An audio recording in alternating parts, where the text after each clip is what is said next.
Great. So I'll be talking to you about our work. That's now 5 or 6 years old. It's local California work. It's not as international and global as your work. Although I've done global health work, but not related to climate.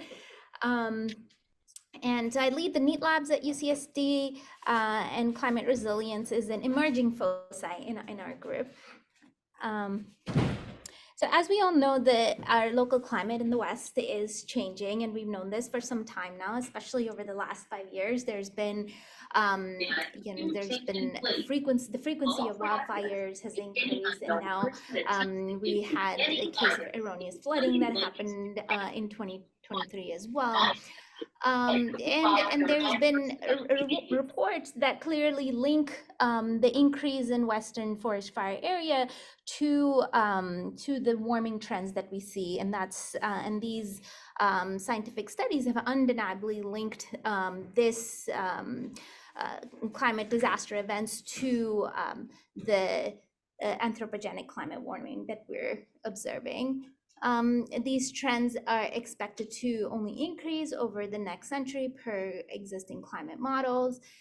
And in this regard, initially, this is with my son about 6 years ago. UCSD is a very active place for climate action. There are lots of great climate action groups, and this is what we did on a personal level, participate in climate action and advocacy.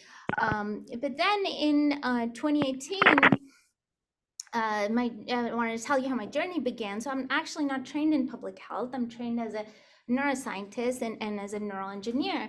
And but I'm really passionate about climate change and sustainability related issues.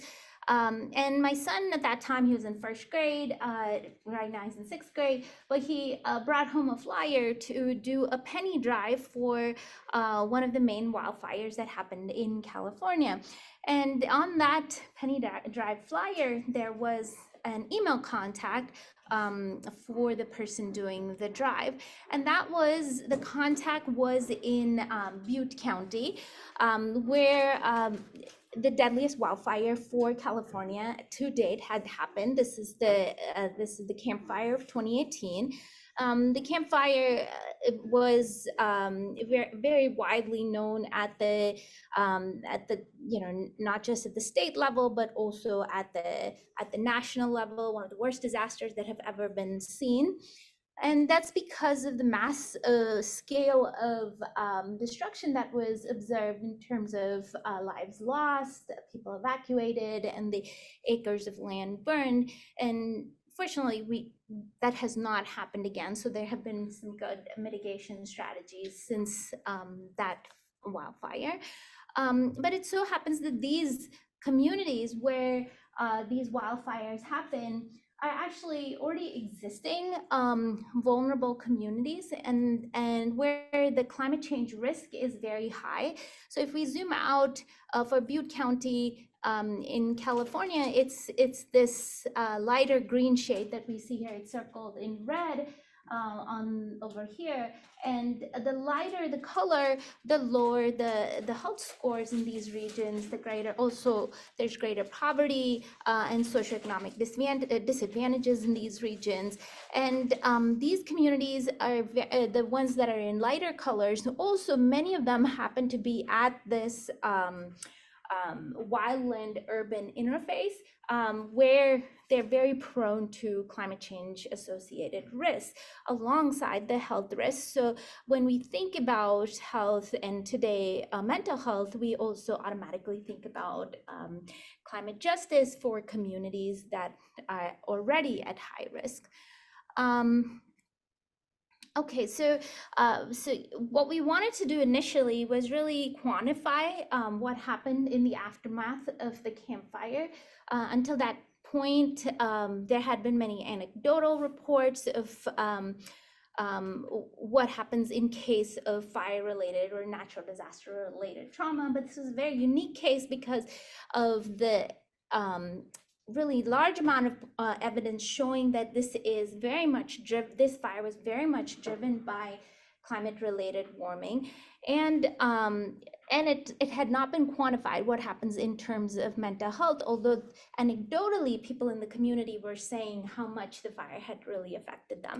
So our first report really just characterizes a 725-person study looking at the prevalence of mental illness in the area. So it was post-traumatic stress disorder, anxiety, and depression. And we found these levels to be 3 times greater for PTSD and 1.5 to 2x greater for depression and anxiety. So the 3 curves that you see here are for people who are directly exposed in the community. So these are individuals who either had direct property loss or family-related conditions, such as injury or loss in the family that happen.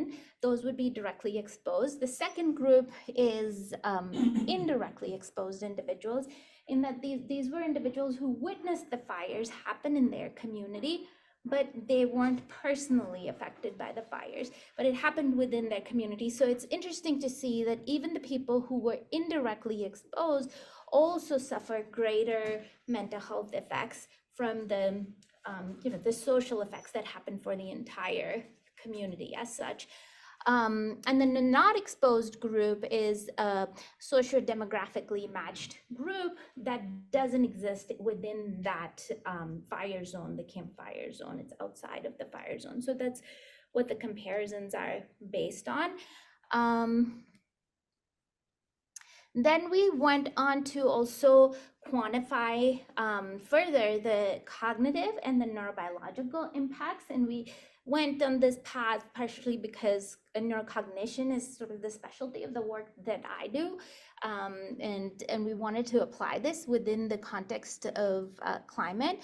And one of the tools that we have for this is that we have a cognitive brain mapping platform. This was developed at NEAT Labs, separate from the work that was happening with climate change and mental health. This is the, Balasubramanian et al. In 2021 was the first paper from this, showing that what this platform can do. But over time, we've published many papers on it. Essentially, it's a tool that we can use on the web or on smartphone, or deploy it within the community with recordings with brain wearables that we help design in partnership with a company that can be used to process many aspects of cognition. I know that you've done some neurocognitive work from the papers that I saw of your work from last month. So, but we can go into the details of any of these cognitive processes. But the point is that we can very quickly monitor several aspects of cognition, but in a game-based format that is agnostic of culture, and also agnostic of where an individual is in their life course. So it could be a 5-year-old or a 90-year-old who's doing it, and the assessments can be performance adaptive to their thresholded ability. So, so we've used this across many studies, and what we found was one of the published findings was in the process, specifically in the processing of distraction. So when you're, in cognition, when you're trying to pay attention, there are items that you need to pay attention to. So the focus of attention, which is hopefully what I'm trying to say right now, and then everything else that's happening in the room that's distracting. And they both help to form this, pointed view of your spotlight of what you want to pay attention to. And in this case, we especially found that individuals who are exposed to the fires have reduced abilities to process distracting information. They become more relevant to them. And this is partially also observed in any kind of post-traumatic stress disorder, where there's this hyper-aroused threat state where you can't really discriminate between what may be threatening and what may not be threatening. And it also matches the lived experiences of the people in these areas, saying that, it's very hard for them to focus, partially because of everything, all the information they cannot suppress in the environment. So this was published earlier this year, but we also have other evidence from the same kind of brainy studies to say that long-term decision making, also in a reward-related task, where you're trying to make decisions whether you will want to keep immediate rewards, immediate but small rewards versus long-term but bigger rewards. And when you're looking at that long-term decision-making ability for rewards, that is also impacted in individuals who are directly exposed. So they're kind of trying to make decisions so that for their immediate benefit most of the time. We were also, it was very rewarding to do this work. It was community partnered research. So we partnered with the California State University at Chico, and we were able to train them in the research staff over there, graduate students in neuroscientific data collection, and they're part of our team, and we do a lot of student exchange on these kinds of methodologies and bring neuroscience methods into these institutions. And essentially, we were able to map brain function that was underlying these cognitive processes. So this paper looked at this. In the previous slide, I'd showed you that the main thing that we were looking at in the paper published earlier this year was distractor processing, the ability to suppress irrelevant information that was impacted in individuals who are directly exposed and indirectly exposed. So when we look at the neural processing to these stimuli, we find a hyper aroused brain state. So what you're looking at here are the scalp topography maps that you can get from the EEG recording. And so the nose is in the front, the ears are on the side. And what you'll notice is that on the same scale, people who are directly exposed have a more intense coloration than people who are not exposed. And actually people who are indirectly exposed is somewhere a grade somewhere in the middle. We found that this hyper aroused intensity of frontal brain activity is a marker for the subjective climate related trauma that the individual has said that they experience. So it's as sort of a biomarker for the hyper aroused state appears in this frontal brain activity. So if you want to do future neurobiological work with this to see, there are lots of questions as to what is the longitudinal nature of this hyper-aroused state, and whether we can actually renormalize the state with interventions. So that's important to us. Overall, from so this work is defined under an umbrella of climate trauma.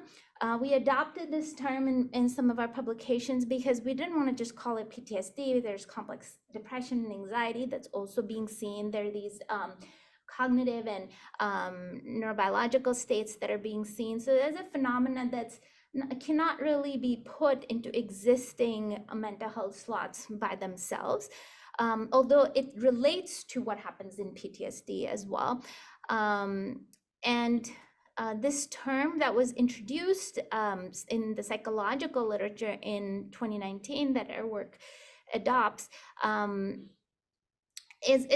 psychologically, climate trauma is defined as something that that we are actually very much connected to our ecosystems and our climate, and that we are both part of the problem and the solution. So it's like an interchangeable planetary health sort of point of view. What affects the planet also affects us, and importantly, climate trauma also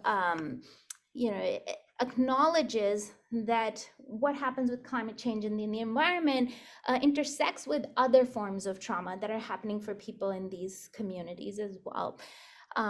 So the other disadvantages that we talked about for these same communities that are being hit by the climate change related risks.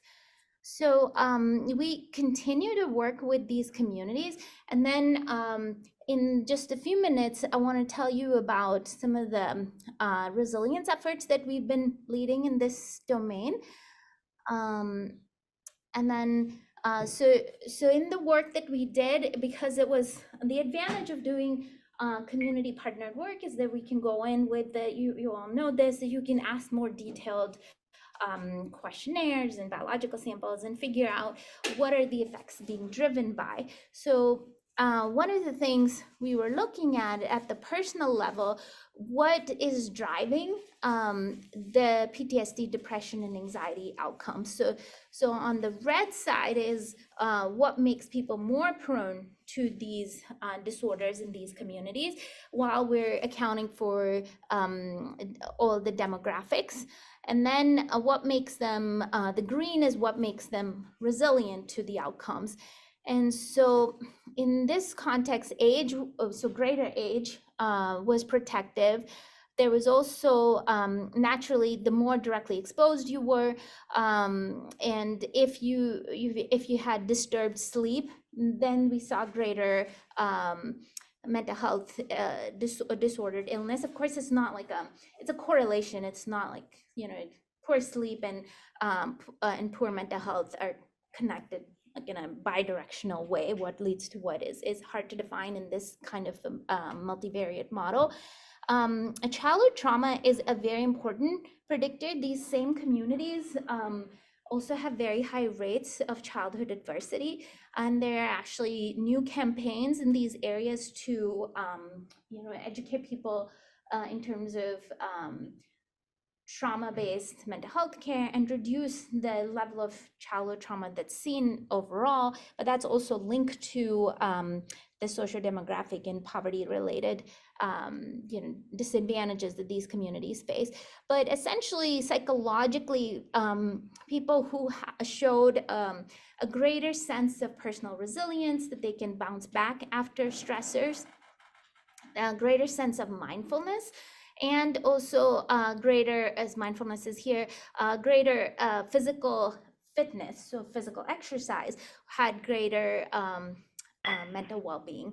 And you know, when we think about mindfulness, it's as a skill, you think it's kind of you know, ironic to think about it as, okay, why would you want to be mindful in the case of a disaster?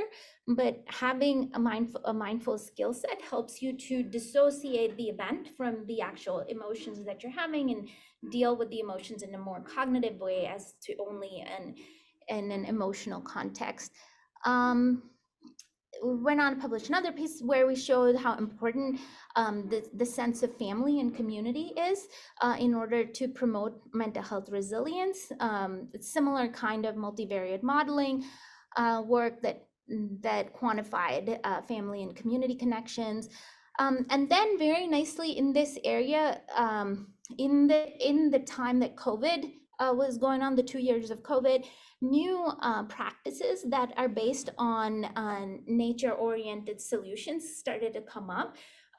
This was a program that's led by the Chico State Ecotherapy.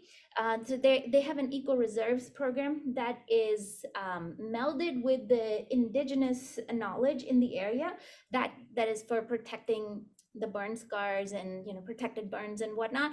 But it has this their philosophy of nature therapy or forest bathing is that the people in the community, they become, the post-traumatic effects are that even a safe environment is now traumatizing. So now imagining like a, you know, you have a stove burning in your, you know, just like a little bit of extra water burning, and you have the smells from that sets off a PTSD reaction, or, you know, so things like that shouldn't be setting off a PTSD reaction are setting them off. So people have to re-engage with the environment in a safe and a positive way, and that's what this nature therapy tends to focus on. And it's essentially a co-mindfulness method that's practiced within a natural and safe environment, and there's a guide that helps to lead it. We've been working with these partners to develop a more standardized protocol, make this a more long-term intervention, just like there are other interventions in psychiatry. So if you think about cognitive behavioral therapy or other things that you've seen, how can these nature-based interventions become more long-term? And what I find inspiring is that these communities themselves that have suffered the most, like they've really been through the apocalyptic, present that we all fear, these same people are showing the most resilience, and that they, in terms of survival and what they can do, and want to still continue to live within those same communities. The same work, it's slow. We've been garnering more foundation related funding, but hopefully there will be more interventional funding when we have enough pilot data for this work. But it's actually expanding not just in Butte County, but we also know about the fires in Maui and then in Canada as well. So they're all adopting similar approaches, and we want to have a research framework that expands across these different regions to show whether these approaches are evidence-based. And then finally, we not just want to look at individual community interventions, but also think about collective climate action, so involving more people within this kind of work. And there's, because of the policy making that's been happening at the regional and national level, we thankfully have more support for our firefighters and first responders. There's more health support, but we need to create more mental wellness support as well. So there's a new bill in Congress, which is called the Mental Wellness for Communities and Resilience Act. So this is going to be passed next year. This is really a very grassroots effort to help bring more funding to our community leaders. And so if you hear about this act or can talk about it to your Congress people, it's a great way to support our communities. And then finally, as part of the mental health initiative, what we find is that there's a lot of distress and eco-anxiety among students in our UC communities to thinking about climate change, and if they're not involved in climate-related projects, what is going to happen to their futures. So we're developing a course framework that is more about the psychological resilience aspect of climate change. And it has, so it's like a flipped classroom course where we have online lectures from experts in the field who work in climate action, what helps them psychologically to do that work. And then students will also be immersed in community action projects and policy advocacy as part of that course. So this is going to launch in 2024. We're still in the midst of developing the framework. And if people here may already know, but UCSD is the first university to pass a climate education for all undergraduates mandatory curriculum for 1 quarter, which was led by the Bending the Curve initiative. So if people don't know about BTC, then it's a maybe you all already know about it, but it's a climate ed for all. But it's a very general course that talks about solutions from many different perspectives, from the natural sciences, physical sciences, all kinds of lectures, and it's already being taught across all UCs, and you can pick different course topics from it. Our course, I contributed 1 module to Bending the Curve, which is the mental health module, and that is being expanded into this entire climate resilience course on its own. And so we'll probably be able to offer that as part of this larger UC, hopefully UCSD and then UC mandate for climate education. And then overall, we think that there's a larger framework for climate resilience, where there's a lot of nature-based solutions that come under mitigation and adaptation, but that the more from the mental health point of view, we need more people to get on board and protecting the resiliency of the people, and that's where the emphasis from our side is on strengthening the social fabric. So I'll end with that, and hopefully it didn't take too much time, but that's our team, and happy to take questions. So you mentioned a partnership with people in Butte County. Can you tell us a little bit about that? Yeah, so we partner with in Butte County, there's the California State University at Chico. So we partner with for research with the psychology department over there, and we train graduate students in that department. They're part of the scientific endeavors. And then the work that I mentioned was the ecotherapy work that happens as part of the Chico Eco Reserves program. And they have a big it's a community-based organization, the Chico Eco Reserves, and so their stakeholders partner with us for that. So Chico State's got a reputation, longstanding reputation for being fairly progressive and liberal. I could see where programs like this would certainly take root.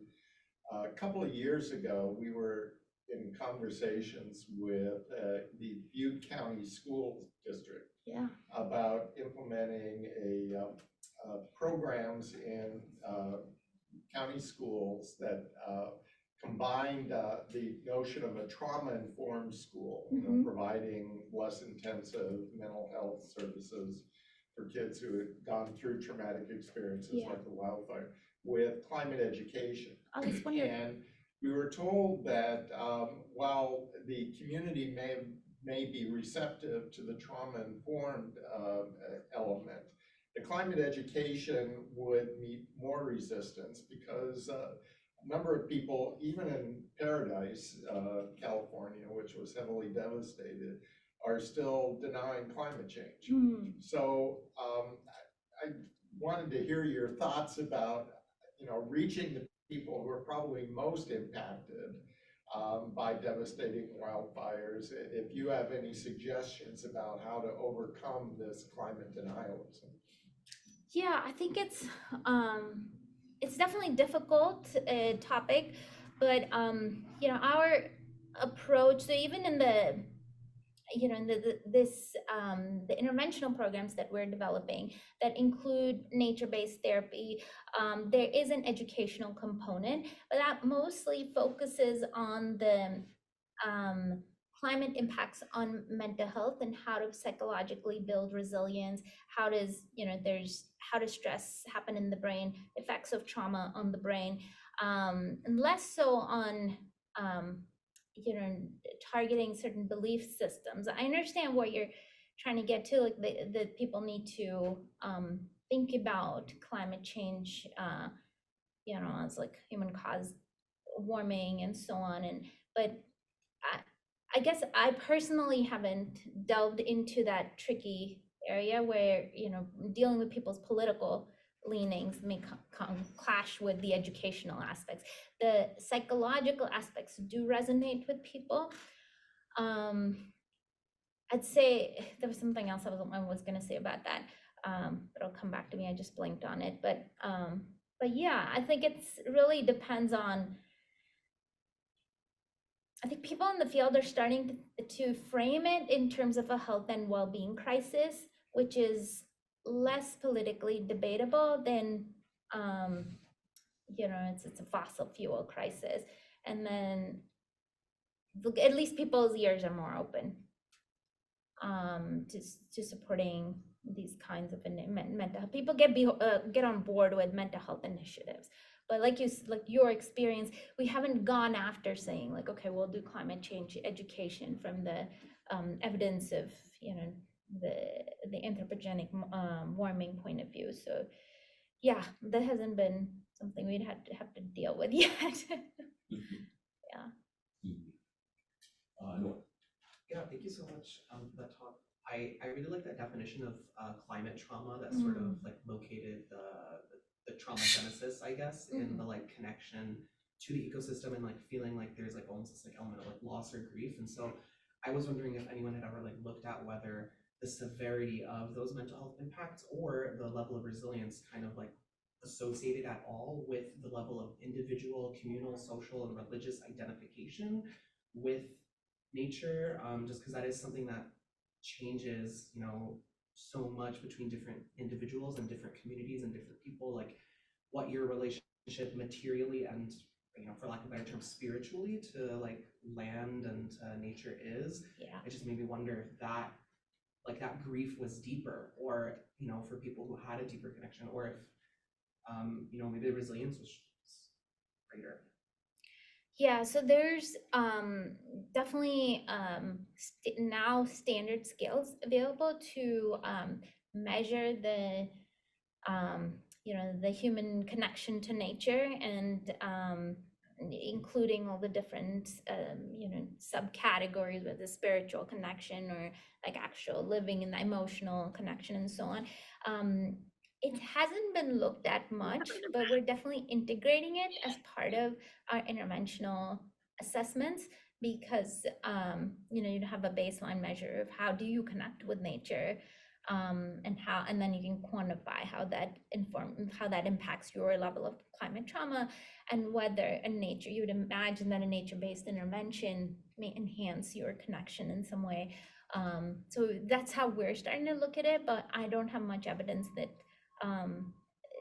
it's been looked at in the context of just general, like, nature-based psychology work, but not in the context of climate trauma work. So there's definitely scope for that.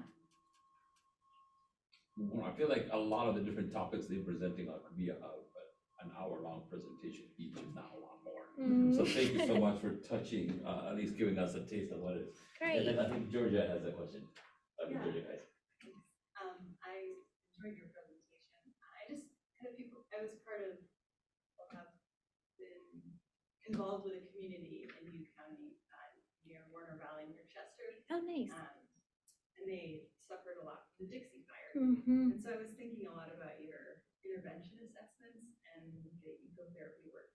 And I was interested in if you had looked at all at post-fire tree planting as a possible intervention to sort of assess, because that's sort of in the same vein as your planetary health discussion there about, what we're talking about is climate change. People are part of the solution, but also part of the problem, and also sort of helps people heal, but also the forest heal at the same time. Mm-hmm. Have you thought at all about any sort of interventions where there's sort of a environmental healing going on as well as a personal human healing?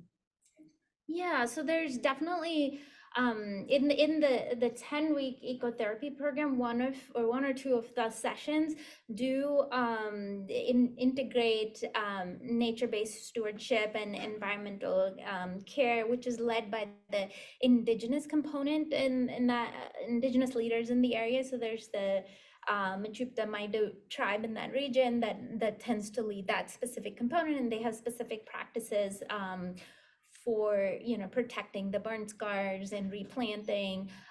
So that's something we haven't looked at it separately, but it's part of a larger program. Having said that, I don't know if you know, but there's a new study that just came out that was, it's there are a lot of social interventions that are more, this is a side point, that are more information driven, actually tend to have no impact or minimal impact on tree planting practices.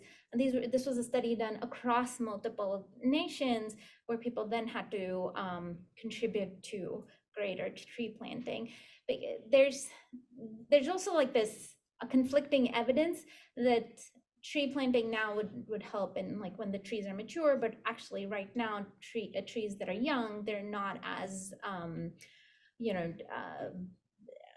they're actually emitting carbon to some extent, as opposed to being able to absorb the carbon from the environment. So there's a lot of things to balance there.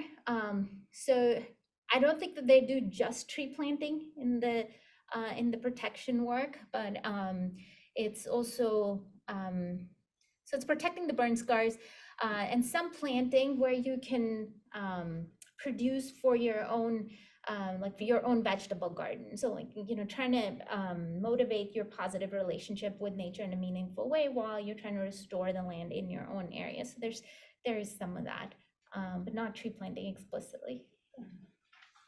Well, thank you so much. I see that we are running out of time. There's one question online. Hopefully it's a brief question.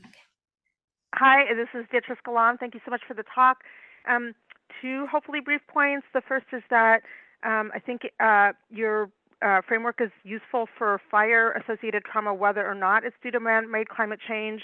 And I think we should not fail to recollect all the other man-made factors that contribute to these fires, like in both Maui and in Paradise Canyon. There were decisions about roads and the egress that contributed to the colossal death rates in both of those. And for California fires, there's been a lot of attention to the fact that telecom utility maintenance was a major, major factor in many, many of those fires. And the other thing I wanted to comment on is that you mentioned that it wasn't just PTSD exactly, that there were other elements of mental health problems.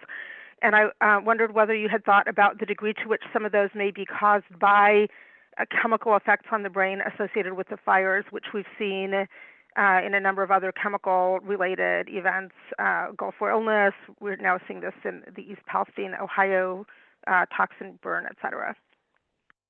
Yeah, absolutely. Thank you for your question. So the second part, yes, there are these complex interactions between the pollutants and toxin exposures and the emotional traumas that happen, and that is something we want to look at more quantifiably in the future, quantifying the with air pollution sensing at the individual level, and that is a grant that Jose is an advisor on, and hopefully we'll get to do that work. And then with the first question, absolutely, I think that those elements about the man-made nature of not being able to tend to the forestry properly, or the poor utility lines and so on, they're very important. They're actually very important for the communities, and that's partially why the communities are polarized to climate education, because that is one way that they get support from by suing these kinds of facilities. So whenever I'm called in court for community support, it's mostly to show the evidence of mental health outcomes, and to say that it's interesting because the utility companies also try to call me to support their case, that it's more driven by climate change than because of their effects. So there's a lot of complex causes, and yeah, there's a lot of campaigns at UCSD who are trying to take the utility companies to to court for their actions as well. So yes, there's absolutely recognize that factor. Thank you. Well, thank you so much. Once again, applause for Dr. Gio.